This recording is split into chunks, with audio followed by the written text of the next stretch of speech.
हरे कृष्णा।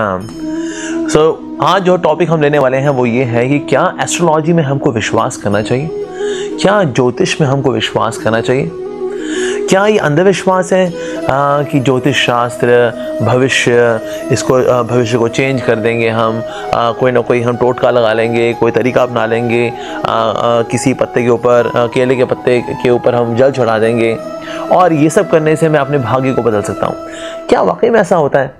क्या एस्ट्रोलॉजी में विश्वास करना चाहिए? हम मॉडर्न एज के लोग हैं, पढ़े लिखे लोग हैं, क्या हमको एस्ट्रोलॉजी में विश्वास करना चाहिए? एस्ट्रोलॉजी को पहली बात तो ये समझनी पड़ेगी कि एस्ट्रोलॉजी जो है एक शास्त्र है, इसको बोलते हैं ज्योतिष शास्त्र, और ये हमारे श्रुति शास्त्रों का भाग है।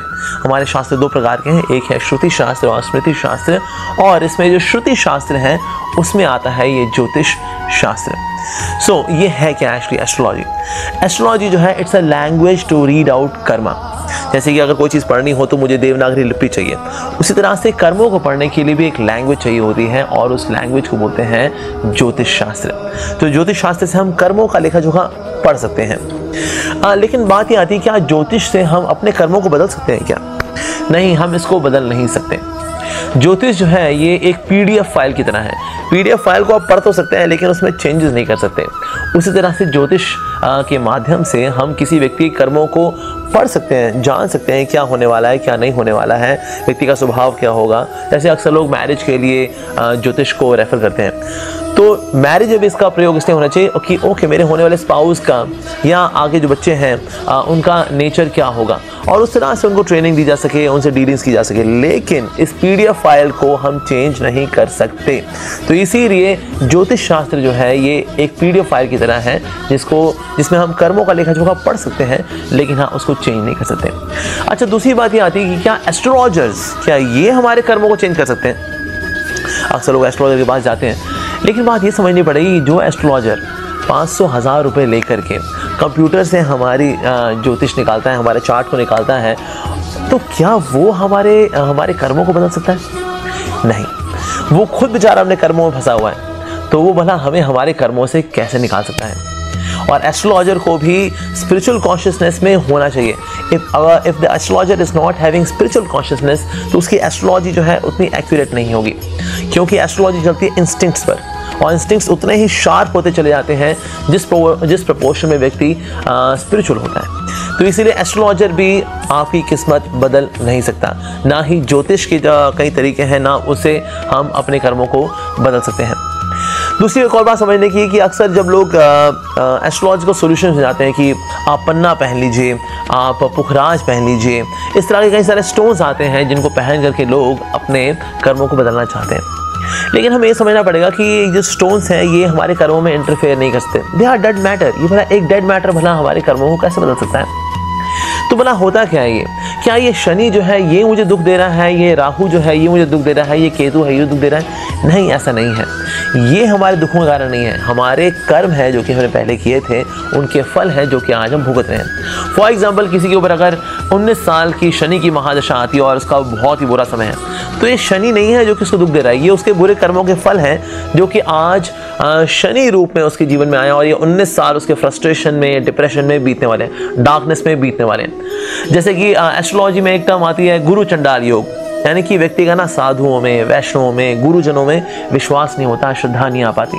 ऐसा भला क्यों होता है? यानी कि इस व्यक्ति ने पिछले जन्म में या तो अपने गुरु को धोखा दिया कि गुरु ने बोला था 4 नियम का पालन करना, लेकिन ऐसे 4 नियम भर भर के तोड़े। गुरु ने कहा था कि तू 16 माला का जप करना, लेकिन इसने सब हरि नाम लेना सब छोड़ दिया, गुरु को धोखा दिया। गुरु के बल्कि पैसे थे वो जब्त किए और उनका अपने इंद्रिय तत्व में इस्तेमाल किया, गुरु को धोखा दिया। या फिर ऐसा गुरु था जिसने कि शिष्यों को धोखा दिया। तो ऐसे कर्म करने पर कार्मिक रिएक्शन ये मिलता है कि इस व्यक्ति के जीवन में आएगा गुरु चंडाल योग, यानी कि जो गुरु और शिष्य का जो रिलेशनशिप है उसका फायदा, उसका लाभ ये व्यक्ति अगले जन्म में उठा नहीं पाएगा। तो इसीलिए अब वो सोचे कि मैं गुरु चंडाल योग को मिटिगेट करूंगा बाय वेयरिंग पुखराज, ऐसा नहीं होने वाला है, क्योंकि वो जो बुरे कर्म करके आया है उसको उसके फल तो भुगतने पड़ेंगे। और साथ ही जो एस्ट्रोलॉजिकल सॉल्यूशंस जो लोग करते हैं, फॉर एग्जांपल शनिदेव के ऊपर तेल चढ़ाना, इस तरह के सॉल्यूशन से बल्कि देवी देवता और ज़्यादा रुष्ट हो जाते हैं कि इस व्यक्ति के जो कर्म है ये भला उनको क्यों नहीं भोग रहा है, ये आर्टिफिशियल तरीके से ये क्यों से निकलना चाहता है। इससे जो है ये देवी देवता बल्कि नाराज़ होते हैं। इसीलिए हमको एस्ट्रोलॉजिकल सॉल्यूशंस के चक्कर में नहीं पड़ना चाहिए, बल्कि देवी देवता खुश इससे होते हैं कि ये सारे दुख, ये कष्ट, अल्टीमेटली इनका पर्पस है कि हम परम भगवान श्री कृष्ण की शरण में जाएं। तो जब हम भगवान की शरण में जाते हैं, विनम्र होते हैं, तो ऐसी भावना को देख करके जो हमारे ऊपर एस्ट्रोलॉजी के पॉइंट ऑफ व्यू से जो बैड इफेक्ट्स आ रहे हैं ये अपने आप मिटिगेट होने शुरू हो जाते हैं। तो इसलिए जब कोई व्यक्ति भगवान की शरण में जिस प्रपोर्शन में आता चला जाएगा, एस्ट्रोलॉजी यानी कि कर्मों के प्रभाव उसके ऊपर उतने कम होने शुरू हो जाएंगे। फॉर एग्जाम्पल, अगर मैंने भगवान श्री कृष्ण की शरण ली है 40%, तो यानी अब एस्ट्रोलॉजी मेरे ऊपर काम करेगी सिर्फ 60%।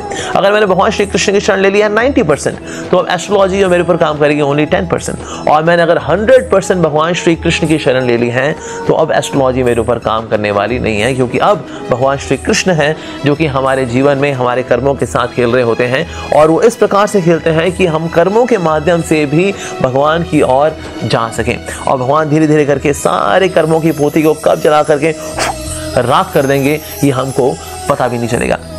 तो इसीलिए हमको एस्ट्रोलॉजी के द्वारा ये समझना है कि हम कर्मों को एस्ट्रोलॉजी से बदल नहीं सकते, लेकिन हाँ, भक्ति की ताकत से हम इन कर्मों को बदल सकते हैं।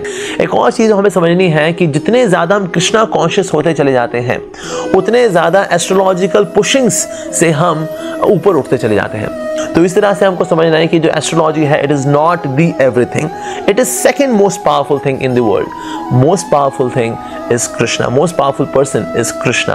और भगवान श्री कृष्ण की कृपा से हम अपने जो एस्ट्रोलॉजिकल बाइंडिंग्स हैं, हमारी कार्मिक बाइंडिंग्स हैं, इसके परे जा सकते हैं। Thank you so much for watching. Hare Krishna.